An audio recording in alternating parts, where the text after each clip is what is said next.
Good morning and welcome to Good News Broadcasting, where we bring you the latest news and updates from the city of Jerusalem. Good morning, Jerusalem. It looks like we have some ominous weather ahead today, with heavy clouds rolling in and a slight sprinkling of rain coming in the morning and into the afternoon. And how fitting it is for a momentous day like today, with Pontius Pilate holding court to decide the fate of various criminals, not the least of which is the infamous Jesus of Nazareth. But as we hold our breath for the results of the trial, we are also holding our breath for more pleasant weather on the weekend ahead, just in time for the Passover festival. Thank you for that report, Alex. It now looks like the trial of Jesus of Nazareth is about to begin, so we're going to turn it over to our on-the-scene reporter, Patricia. What's happening? Well, Jeremy, I am standing here in front of the courts of the Roman governor Pontius Pilate, where a large and angry crowd has gathered and are awaiting word from the governor about the fate of Jesus of Nazareth.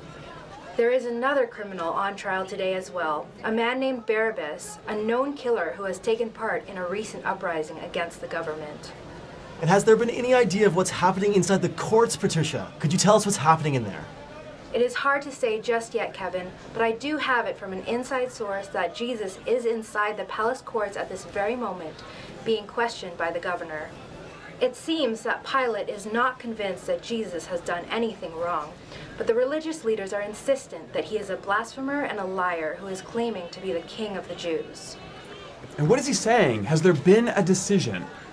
If my sources are correct, Jesus of Nazareth is keeping tight-lipped, not answering any questions directly, but has said something to the effect that his kingdom is not of this world, but is from another place, and that he is only here to speak the truth.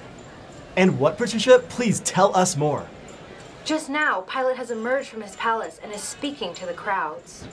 He has told the crowd that he does not believe that Jesus is guilty of any crime, and that since it is the custom at the time of the Passover to release a prisoner, he is asking them if they would like him to release the King of the Jews.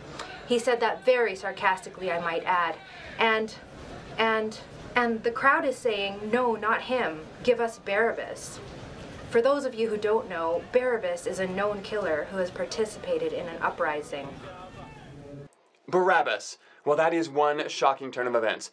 Thank you for that report, Patricia. Kevin, thoughts? I'm just honestly just as shocked as you today. Wasn't it just a short time ago that in Jerusalem everyone was laying down their coats and palm branches for Jesus to enter the city? The son of David was coming. Wasn't it the Messiah?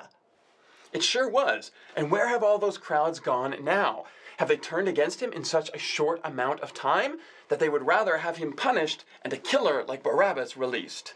And that is what it sounds like today. And after the governor Pilate himself said that, and I quote, doesn't he think that Jesus is guilty of anything? He doesn't seem to be bothered by the people, claiming that Jesus is king of the Jews. So what are the religious leaders so angry about today? Well, I guess the political leaders in the Romans really do see Jesus as a threat just the same way that the religious leaders do. Since he has so many people believing that he is the Messiah, perhaps even the Son of God. And perhaps that is making more people question their own authority to the government and to the religious authorities. I see. So Jesus seems to be just as much of a religious threat as a political one, and yet the government can't do anything about it if the crowds want to punish Jesus. You're very right, Kevin. What a somber turn of events.